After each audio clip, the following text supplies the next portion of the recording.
Why, hi there. I'm Ron Juckett, and he's Dave Gardner, and it's time for This Week on the E for this 27th of February, 2019. It's 2019, Ron. Dave, how you doing? Well, I got a barking dog in the background. Had a little funny story, funny, not so funny story yesterday. I let him out about this time yesterday, noontime, and they were out in the yard, and the wife called me from work, and I was talking on the cell phone, and the dogs flew down to the back gate in my yard. And there's a dog that lives in the house kind of behind us, but the fence, the yards don't abut. There's like 20 yards or 30 yards between the fences, between the woods. And usually they hang out in the middle of the yard and they will bark at the dog in the next yard, but they were at the back gate. And I said, something's up. So I hung up the phone with the wife. I grabbed the shovel on the deck and I ran down to the back gate, and I could see something through the pickets there in the woods, and it was growling. Oh, it was a coyote. No joke. So I started banging on the fence, and I'm like screaming at the dogs to get in the house. And of course, they keep running along the fence, you know, to chase this coyote around. And I'm like, get in the house. I just don't know what this thing's going to do. So I got him in the house. And when I looked out over the fence, the coyote was slowly walking back into the woods. So it's not the first time we've had that encounter, but luckily the fence does keep him out. But I don't know if he's barking now. You can probably hear him, so you might be seeing the coyote out there again today. That's, lunch hour for him too. Yeah. I love the jerseys behind you. Who are our sponsors this week? Yeah, so the jerseys today over here on my left side, that is the Paramount Wealth Strategies jersey. That is the home white jersey. It's got that Carolina blue that looks really nice. And then over here on my right-hand side, this is the Local 103 IBEW electrical jersey. Those are the orange ones, kind of the Islanders look, if you will. They're pretty snazzy there. Rounding out our sponsors, I'd like to mention them all, would be Everett Bank, Alpha Omega Hobby in Quincy, Bates Insurance in Medford, the East Boston Savings Bank, One Call Ventilation, and Aces Games and More in Revere. And we have two new sponsors coming. We have Ernie Paredes firing up his new situation there where he's going to repair equipment and also make pants. So we have these really nice jerseys, Ron, and everybody's got these ragtag pants on. And it's like, we really need to try to do something about the pants. Not that we want to get any more money here, but so Ernie says he's on top of it. So Ernie started up his business. He's got some Boston College maroon and gold jerseys coming for us very shortly. And he's going to be in charge of that sponsorship. So once he gets his website going, we'll announce him. Nice. Nice. Why don't you introduce our guest here? Yeah. So from Pawn Stars in Las Vegas, it's Chumley. I'm kidding. Of course, the man here on the other camera is goaltender. That's the best thing you've called me all year, Dave. It is Scott Evans. Scott, welcome to the show. Thanks. Scott plays in the Saturday League. He is the goaltender for Ghost Riders, and we'll get into the Saturday League results in a bit. Why don't you tell us how you got in the league? Well, I got in the league kind of in an odd way. I've never played goalie in my life. I've actually, by trade, I'm a deck hockey forward, and I played up at Hockeytown for about 25 years. And about 10 years ago, my career kind of abruptly ended in a Marty McSorley type fashion. I was in the over 30 deck hockey league, and an incident occurred, and let's just say I'm permanently banned from the league, and we'll leave it at that. So I stopped playing deck hockey, and a couple of years later, a friend of mine told me that a bunch of his friends played at Bald Street in Beverly, a park in Beverly. They played roller hockey and asked me if I wanted to play. Now, I can't skate. I can't ice skate. I can't on rollerblades. Never been able to. So I said, I'll play, but I'll play goalie. Now, I've never played goalie in my life, so they pieced together some goalie equipment for me, and I did that for a couple of years, and I enjoyed playing. And one of the guys that played was actually Jordan Smith, who plays, I think, on Tuesdays, Dave. Yes, he does. Yeah, if I'm not mistaken. I texted him one day and said, "Hey, you guys used to talk about some league that you were playing in roller hockey. Do you think they need a goalie?" And he was the one who ultimately gave me your contact information, Dave. So I emailed you out of the blue and said, "Hey, I play goalie-ish, and if you need a goalie, give me a call and I'll show up." And that's kind of how it all came about. Before the E, I've never played organized goaltending in my life. Did you play in high school? What did you play in high school? If you did, obviously not goalie, but defenseman, forward. I've never played outside of deck hockey at Hockeytown. I've never played any organized hockey. Deck hockey, building like street hockey, except for it's on a gym court or something like that. It's on the same floor, as a matter of fact, as we play in roller hockey, but you're on your feet. Yeah. But you're okay. And so, all right. Did you play anything in high school? Soccer. Soccer. Okay. So I was a goalie in soccer for about 10, 12 years. So I did that through high school. But, you've gotten better as time moves on. You've actually played 121 games. You got an overall winning record. Before this current winter season, your best season was in the 2017 summer season, when the teams were based on Dave's shirt sizes, because you played for medium. And you went 10-1 that season with a 5.14 goals against average. This year, you're 3-1 in 5 games with a 477 goals against average and an 87.3% save percentage. What's changed for you? What's clicked? And this is stellar stuff in this league. I can tell you for this season, I have a good bunch of guys in front of me playing defense. I got some really good defensemen. Nick Brackett, Alex, I can't remember his last name right now. But these guys, Al Panico is having a really good season. These guys in front of me, they're blocking shots, they're blocking passes. So, you look at the goals against average and everything. I'd like to think that I'm improving my game, but I gotta hand it to my defensemen out there. They're having a great season. And that season on medium, let's be honest, Dave, I don't know if you remember that team. We were a pretty stacked team, so maybe we should have been downgraded, but whatever, I'll take it, because we ended up winning the cup that year. Dave, when you're not doing your Don Koharski routine and eating donuts between games before your ref, what do you say? What's the difference you're seeing? He's making saves that I just remarkable. I mean, it's tough playing up there. It's a smaller rink. It's a thinner rink. The ball's always in play. It's a very offensive game. Nobody really plays defense up there. It's just happy-go-lucky, and goalies get hung out to dry. And he's back there just coming up with, whether it's the glove save or the shoulder save or just a positional save. The last few weeks, he's been just red hot, and you got to give it up to him. And I know we have a lot of fun on the website, on social media, and even here on the show that we like to rib everybody from time to time. But at the same time, if someone's playing well, you got to compliment that. And I remember one of our better guys, Jason Rizzo, up there after the game. I think I was collecting jerseys or something, and he had just played Jason's Rizzo team, and Scotty did, and he won. And Rizzo was over there like patting him on the back, saying, "How did you make this save? And you're playing unbelievable, and you're improving." And that's a big deal when one of the better guys in the league that you just played against takes the time to stop and talk to you and tell you that you had a good game.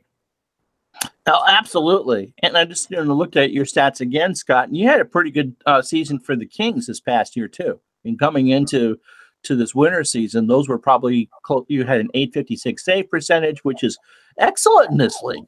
It's a tough league to beat that. So, it's nice that you defer to give your defenders credit, but when you're saving 87% of your shots, that says a lot about you as well. Yeah, I think, I'm at 48 years old, I'm actually starting to learn how to play goalie. I don't know if I even have style, and maybe Dave has something to add to that. I kind of just react. I think I'm old school, where I try to cut down the angles to the point where sometimes I'm roaming a little too far, and I'll do it like a stack pad save or something, a la Reggie Lemlin. And I think I'm just kind of learning it, and it just, you get more comfortable in certain situations. There are a couple types of situations right now that I still think I fail miserably at. I'm not going to expose them or advertise them right now. Well, there's an extra cup of coffee for Dave if you do. What I noticed, Scotty, that the big thing I saw is that, like myself, I'm going to be 52, and I played goalie in high school. And when I tried to return the roller hockey goalie up there, it was nothing like the goalie I played, 40 years ago. It's a very different style of playing. The equipment is different. I mean, you got these pads on the inside of your goalie pads. Okay, picture you got your goalie pads, and on the inside there's these pads that you're supposed to land on with your knee. We didn't have that when I played. We tried to just catch the corner of the pad when we went down so our knee didn't hit the ice or the floor. And now it's designed for that. So the whole making kick saves like you see Gilles Gilbert used to make, those don't happen anymore. It's all butterfly. It's all dropping. It's all getting your knees on the ground and getting your pads as high and going side to side. Playing goaltending is very different. And when Scotty came into the league, he had that old school style where he would run out on his feet and set up, 15 to 20 feet outside the net and cut down the angle. And that would work if the guy took the shot. But if he didn't or something happened, he was caught out of position and the net was wide open. And you've seen him lately. He's not running out 15, 20 feet anymore. He's coming out 5 feet. He's cutting down the angle. He's dropping down a little bit more. So he's adjusting to the style of play. I mean, like I said, coming in from just running out and blocking the shot, which is what deck hockey does a lot, but in the roller hockey, that doesn't work because you leave the net open. And I've seen him, back in a little bit and play the percentages a little bit more, but not run out and expose himself. That's what I've noticed. Yeah. So, Scott, who were your hockey heroes growing up? You mentioned Reggie Lemelin. You mentioned Marty McSorley. Obviously, you're a fan from that era. Who did you watch growing? Who did you enjoy growing up? My first hero was Rick Middleton, and I can tell you that my style of deck hockey was, to this day, I don't know how to take a slap shot. I could stick handle. Now I'm talking 20, 25 years ago. I could stick handle very, very well. I was a goal scorer. And I modeled a lot of that after Rick Middleton. But then when Cam Neely came to the Bruins in '86, all bets are off. I mean, he was God to a lot of people, and myself included. So maybe that's where I got kind of the grumpy, maybe physical edge toward the end of my career. That I'm a Middleton guy myself. I'm sorry. I'm a Middleton guy. Yeah. Whereas obviously there's Bobby Orr, and growing up in the Bobby Orr era, he is just the best, and always in my mind always will be. Yeah. And then Middleton, well, and Bork aside, Bork's fantastic. I can't and Cam Neely, but I don't know what it is about Rick Middleton. See, I'm not a big fan of the fights. When people post the 70s fight videos, the bench clean, that never interested me. I want to watch hockey. I don't want to watch guys beat each other up and spend 20 minutes on a bench clearing brawl. It's like, okay, can we play hockey? Yeah. Middleton. Yeah.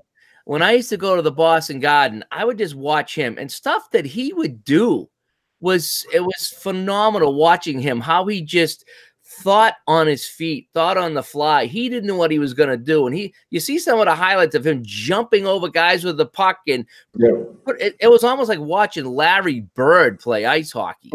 I mean, he didn't know what he was going to do. And he just improvised on the spot. And it was just so fun watching that. Someone who you didn't know what he was going to do, and so you didn't know how to play defense against him. So, yeah, Middleton is my number 2, Bruin, behind Orr. So it's funny that you say that. I didn't get into the whole Neil. I mean, I like Neely. I never get into that rough and tumble thing there. I just stuck with the Middleton because I thought he was so smooth and nifty, as his name is. Good.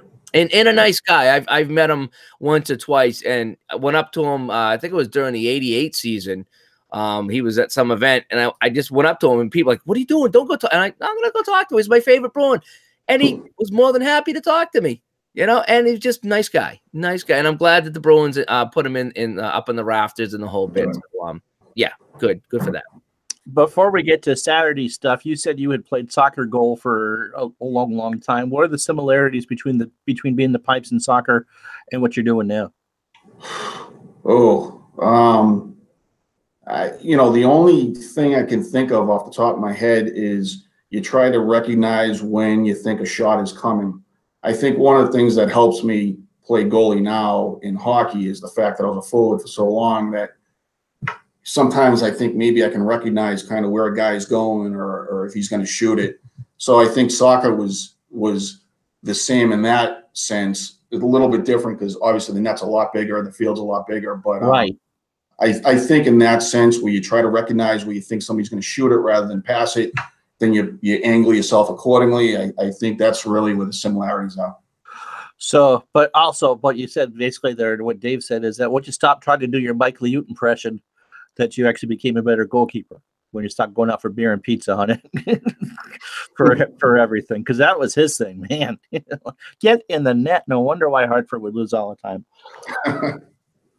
Anywho. All right. So, yeah, we'll take a look at some of the Saturday's games from, 2/23, February 23rd. Absolutely. And we started off with the 7 a.m. game between Face-Off and Leaving Las Vegas. Face-Off wins 7-3. It was one of the best versus one of the worst to kick things off. After a scoreless first period, Leaving Las Vegas had a bad shift in which they allowed a short-handed goal and another goal shortly after that, blowing a power play opportunity. Oof. Cause went pointless as he continues to cool off after a hot start. The man is 53. AI. Cajanio had 3 goals, as did Connolly, though one of his was in the empty net with 1 second left. Yeah, 8 o'clock. A good game there. I mean, it was scoreless after the first period. Leaving Las Vegas, just having trouble scoring goals. They were kind of built from the goalie out with Ryan Hayes, and they're not allowing a ton of goals, but they're just not scoring enough.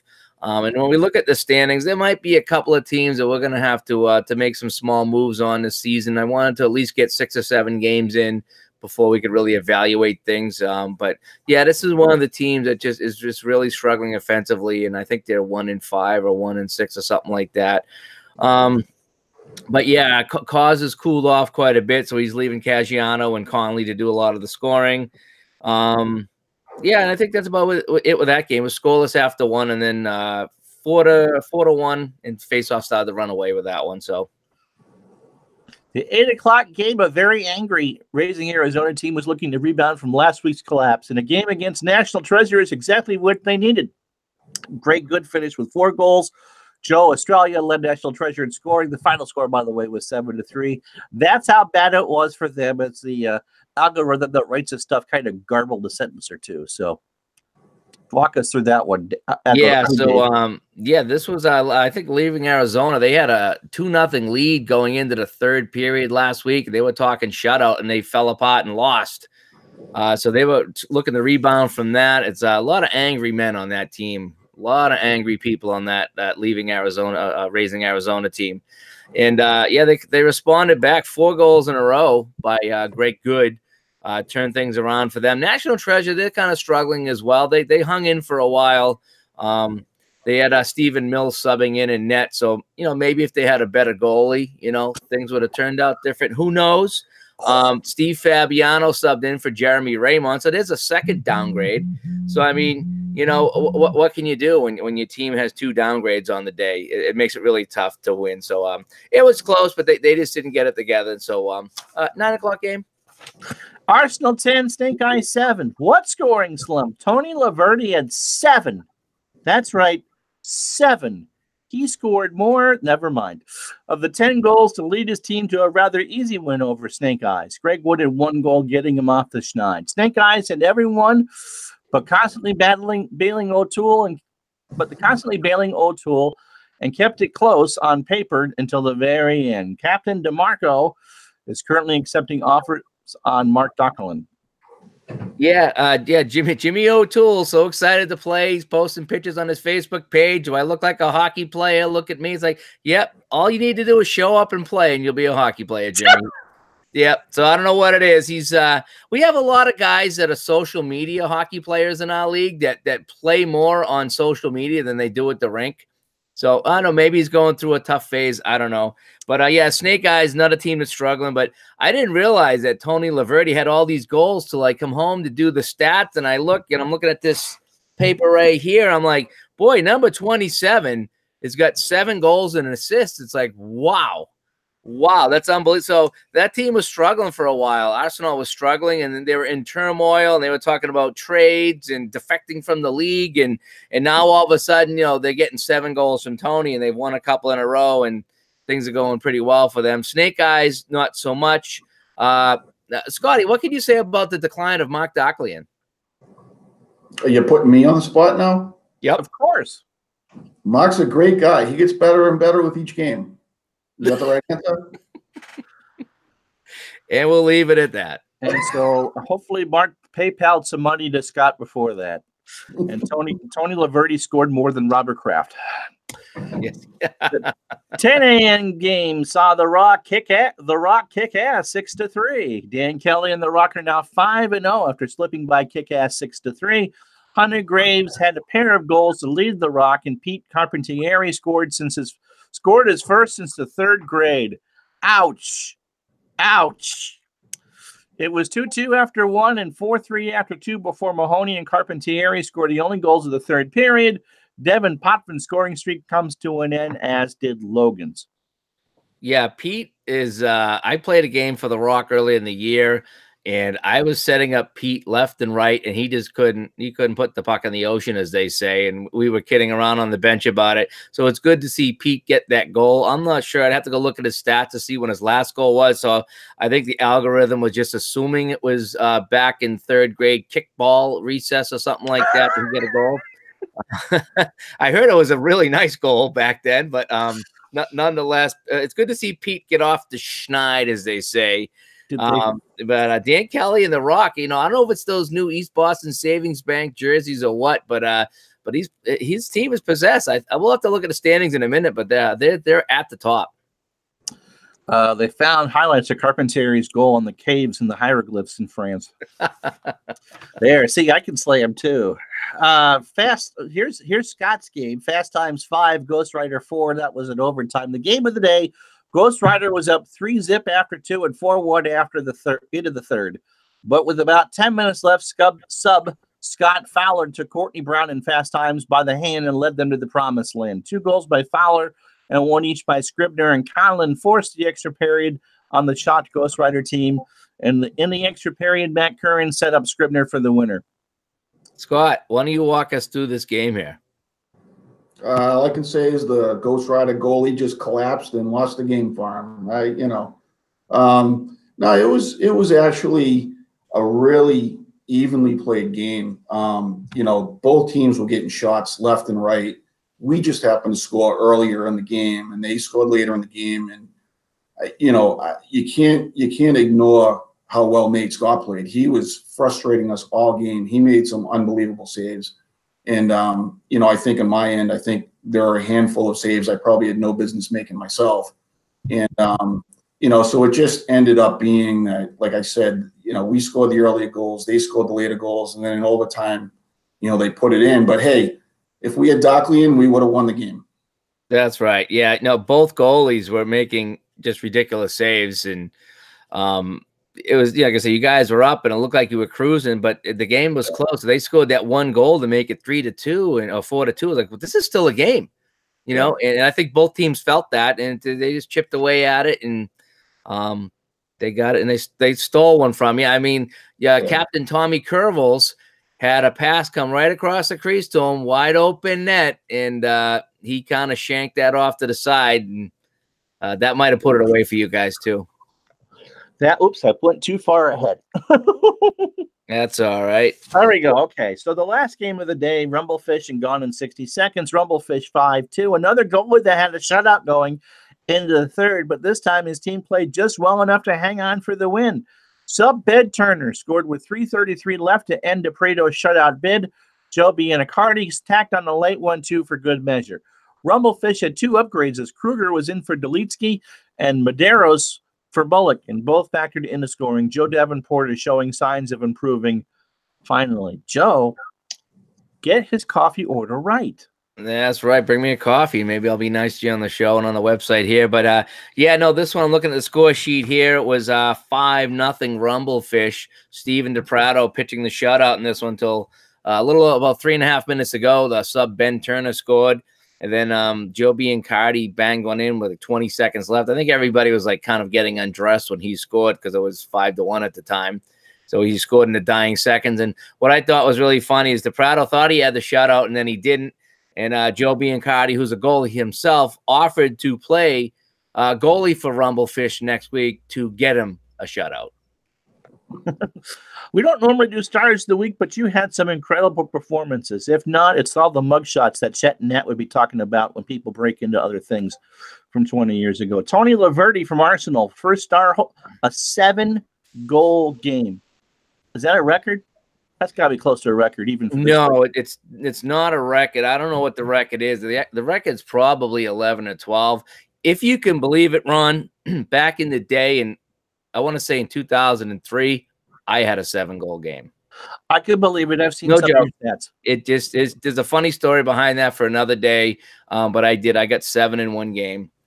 Or maybe it was 8. I think it was 8. I think it was 8 I got. But no, 7 by anybody. 5 by anybody is really good up there. So, yeah, Tony was on fire. Yeah, Greg Good was the second star of the week. He had 4 goals to lead Arizona to a rare win. And the third star goes to the fast-time sub, Scott Fowler. He showed up on the rink and dragged Courtney's team to an overtime win thanks to a pair of third-period goals. And so you can go through the standings and the stats. Yeah, Scotty Fowler, him and his girlfriend just had a kid, so he says he likes to give her a Saturday morning off from the kid. And I said that, that's nice of him the whole bit. So he just says, after, dealing with a kid all week, she needs some time alone. So that's why he can't play on Saturday mornings anymore. So I asked him, since he's watching the kid, if his girlfriend could play on Saturday mornings, So we're still working on that. He said he didn't want her to play just in case she scored more goals than he would have. So, I mean, whatever, they're working it out. That's all. You guys can work it out. But anyway, yeah, let's take a look, see if I can get my my screen share to share here real quick. So we'll go to my my ice hockey stats here, and yeah, so here's the standings right now for Tuesday night. As you can see, we got some teams up there: 5-0, 5-0, 4-0-1 for Rumblefish. A little jam up there at the top, and then at the bottom, so we got a couple of teams struggling down here, Snake Eyes and Leaving Las Vegas. So I think what's going to happen after this week is we'll probably make a couple of moves, see if we can balance some things out.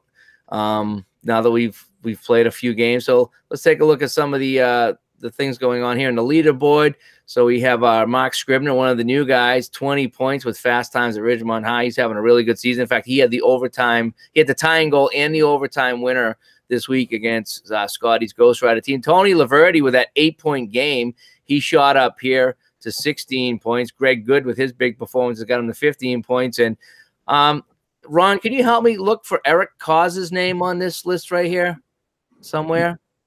He's not on there. He's on this next one. Oh, he's on the goals. I see. So he's not on the points leader anymore, but he's with the goals. He's with the goals. I get it. All right. Have you scroll down here? Well, Joe Estrella, power play goal leader. He's got a power play goal. Good for Joe. Michael Conley, shorthanded goals. Oh, there's Cause, game-winning goal. So, hey, we like to rib Cause, but there he is on the game-winning goals. And going down to the goaltenders here, Jeremy Russell, who's actually he was filling in. He's a skater on the team, but has been filling in for Justin Burnett on the Rock. He actually leads everybody with 2.67. So, yeah, they might want to think about having Justin skate out and put Jeremy back in net because they're in first place. So that's where that is going right there. I know it's our friend Scott. 5 wins again. He's leading friend of the show, would you say, Stephen Mills over there with the goaltender wins. So see if I stop sharing, if I come back on my screen. And Scott's fourth in the league in goals and save percentage. Yep. That's good. Yes. Well, unfortunately, that the game I had against Jay Rizzo's team, where I played really well, I did the exact opposite the following week. I think I let up 8 or 9 goals. So, what have you done for me lately, I guess? Hey, you're doing it at 48. Gives me something to look forward to. I'll be going down to Fort Myers to pitch for the Sox next week. All right, let's get to the Tuesday games. Only 4 of those, and the algorithm didn't jam any lines in the copy here. So at 6:30, Stop My Mom Will Shoot beat Rocky 4-3. Dennis Bertocci was back from an undisclosed pelvic injury. Okay. And even at half speed, he's better than anyone named Marino or Fab. It's never too early to find out what Dave's iced coffee orders. Oh, what he wants for that. Just saying that. In fact, he spoon-fed Marino the game winner in the third period to get Stop a big win. They are now tied with Rocky and over the top with 9 points. Did Anthony Milne play? Well, did he, Dave? I don't remember him playing. I'm looking at the score sheets here. I don't see him on the score sheet. Very low scoring game. 2-1 after 1, 3-1 after 2, and yeah, Stop and Shop come back. Dennis coming back from that injury. I think he missed 4 games. He was playing really gingerly out there, but still was playing better than some of the other guys. Courtney Brown made very few mistakes, especially when he wasn't playing. And so Dennis got Marino the game-winning goal very early in the third period, and they hung on. A couple late goals by Rocky made it close. I think it was 4-3 right at the end. And then Matt Clark took a boarding penalty. He buried somebody. I think he buried Marino. And it's we didn't want to make the call because it was Marino, but it was bad enough that we did make the call. And so a penalty with about 40 seconds left kind of ended that rally right there. So Stop and Shop hangs on for the win. Dennis is back from his injury, hoping to be playoff ready pretty soon. All right. And the 7:30 game, over the top 13, cliffhanger 6. Neither team converted their extra points. Third and fourth place meant and though it was 7-6 after 2, it ended in what looked like a blowout. Lucas was wide open at center court in all 6 of those third period goals. Wow. Goalie Tom Grasso was one step away from losing it at 7-6, but a well-timed Snickers bar turned him back into Tom Grasso from Abe Vigoda. It kept him in the game, and he shut out cliffhanger for the third for the cupcake win. Yeah, I actually filled in for Over the Top in this game, and I was all kinds of rusty, and I was terrible. And of course, they put me out there with some terrible guys like Ed Kane. So, I mean, we were just trying to survive out there. And in fact, at one point, the other team scored 3 goals on one shift on us. That's how bad we were. That's how bad I was.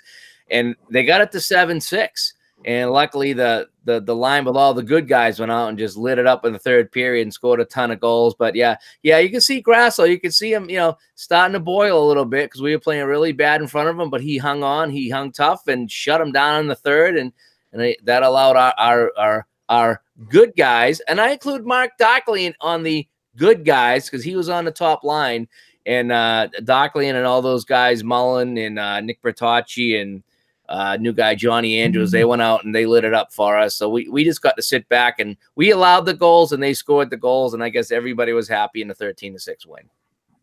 Hey Dave, go into your chat for a second. Go into my chat. Okay. You'll see that. You'll see what you need to do. While Dave takes care of a troll. All right. The 8:30 game. Boy, this was close. Lords of Flatbush finally gets in the win column, 11-10 over Rambo.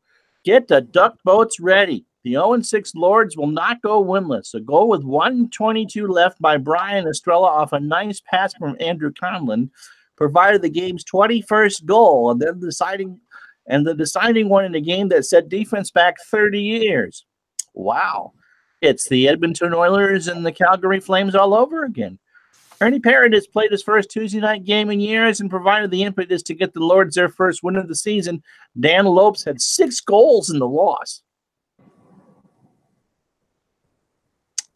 You with us, Dave? Yeah, no, I was just taking care of that guy there. I got to figure out how to make people moderators. I don't know. You click on I'll tell you off here. Sure. Okay. So yeah, the Lords of Flatbush, they come in, they hadn't won a game. And it was just a Wild West shootout. Everything was going in on both goalies. Rob 9-goal, McHugh, pew. He allowed 10 and picked up the win. That's just how he does it. But yeah, it was some nice playing. Brian Estrella really went crazy in that third period. Him and Moose, and to a lesser degree, Andrew Conlon, all connected. They got just enough. They scored with 1:22 left. That was the 11th goal to make it 11-10. And Rambo, very offensive team, that Rambo team. They give up lots of goals because they're so full of offense. And, yeah, they just fell a goal short. Fun game to watch. A lot of goals, 21 goals scored. Yeah, Lords, they finally got a win. Ernie Paredes was subbing in for Captain Greg Smith, who was away on assignment. So Greg Smith still has not won a game this year, and Ernie is 1-0 as he returns to Tuesday night. And I think Ernie and Greg are going to be splitting that spot. Greg's travel schedule is really bad right now. So both of those aging defensemen will split that spot on the Lords for the rest of the season. Okay. The last game of the week's Tango and Cash 7, Expendables 4.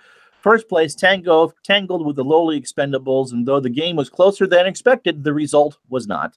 This week, Dennis didn't need to sack a line in overtime with subs as his subs got the job done in regulation. DePreto filled in as goalie and was really never tested.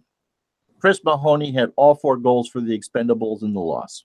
Yeah, it's about how that one went. Actually, the Expendables were in the they wore the white home versions of the orange jerseys here, which I really like. They were up 3-2 after one, and then the offense just kind of fizzled. There's only so much Mahoney can do for that team. He actually had his brother Ryan play last night, and Ryan got introduced to Dennis McGonigal at some point during the second period. We all got a chuckle out of that. Dennis likes to initiate the new guys into the league. And, yeah, DePrato played net once again for Garrett, played pretty well. Sub Nick Bertocci filled in for Dennis's team, scored 3 goals. So, yeah, so we didn't need to go to overtime and stack the lines with Sub this week. He kind of did it in regulation, and that will round out what I think is week 7 of the league. That's right. And this week's scapegoat goes to the Lords of the Flatbush goalie, Rob 9-Goal McHugh. This week he allowed 10 goals and got a win. That's how he does it, folks, but it's down from the 14 from last week. Baby steps and Steam cards, okay? Yeah, Robbie asked, goes, what did I do wrong last week? And somebody said you allowed 14 goals. Well, this week he allowed 10 and got a win, so now we found the sweet spot. There you go. All right, so quick stats and standings? Yeah, we'll just go that real quick. We'll just show the let's see if I can go here and go here. Okay, so we're going to share the Ice Hog stats here. So you can see Tango and Cash 5-0-2. Not a perfect record. You know, they're not, I mean, they're undefeated, but they're not 7-0 neither. And then down the bottom, you can see Lord the Flatbush picking up their first win of the season. Expendables struggling as well. Both teams with attendance problems, and that's what you tend to find in this league, is that the teams that are playing well, everybody tends to show up. The teams that are not playing well, they tend to have guys not show up for whatever reason, and that seems to cause more problems. You never see a team at the top that has bad attendance, and the teams at the bottom never have everybody there. It's just the ebbs and flow of the things as well, I mean, as they go. So that's our standings there. A quick look at the Tuesday League leaders. And, yeah, Danny Lopes there from Rambo, 38 points. That's a team that lost last night. I think it was 11-10, and he had all those goals in a loss. And then Estrella and Bova right behind him. Arsenal, all kind of the same usual suspects going on here. Joey Marino, as much as we club him here on the show and on the internet, he is in the top 10 in scoring. So good for Joey. We'll get on here to our goaltenders real quick. And AK for Rocky, losing that heartbreaker last night 4-3, but he continues look at that, 3.31 and 9.16. That's less than 3.5 goals a game. So that's why they're one of the top teams there. And then you can see the rest of the goalies play out here. DePrato not doing well as a fill-in goalie at 5.33 here. Jay Sop playing as a 6:30 game, 4.81. So yeah. So goalie's playing quite well on Tuesday night. I mean, even the worst number here is still 7.74, you know, which is under 8 goals, which I think is really good. All right, you wanted to talk about the scheduling process. Okay, sausage maker, how do you make the sausage?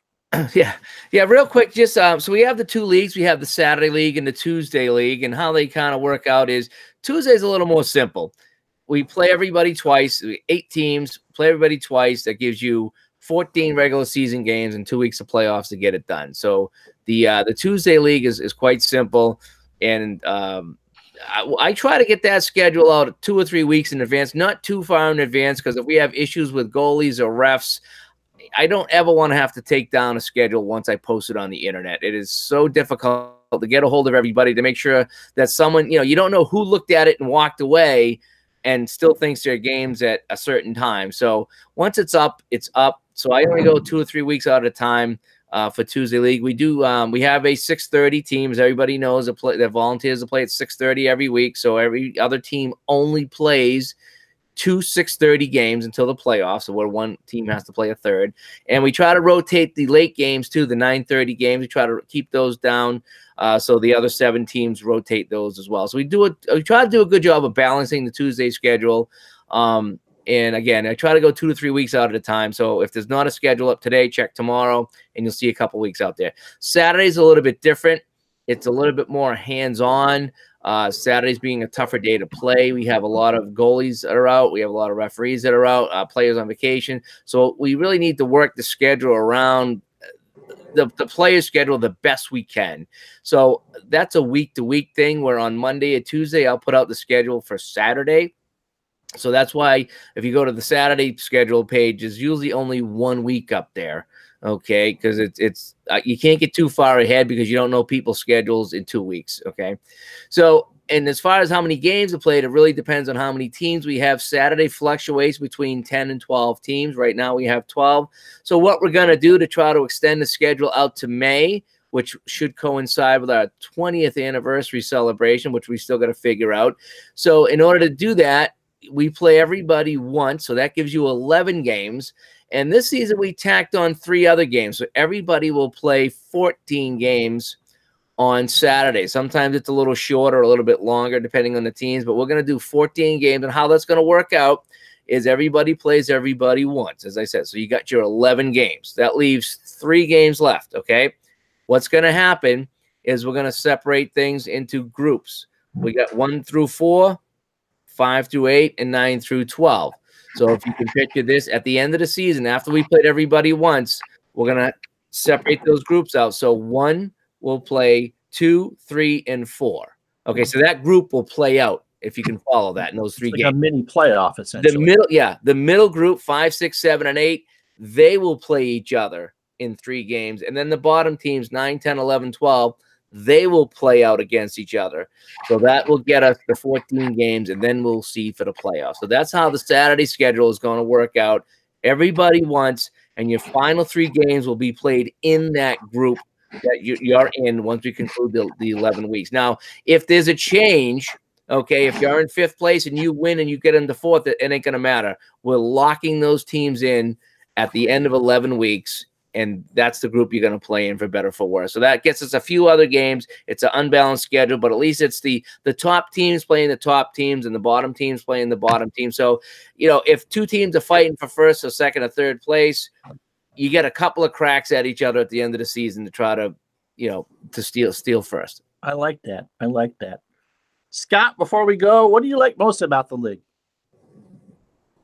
I think I like the way it's set up where, you know, you change teams every, 4 months or whatever it is. And so you get to know all the guys in the league. And for the most part, they're a good group of guys. There are a handful of guys that sometimes can be a pain in Dave's neck, I'm sure.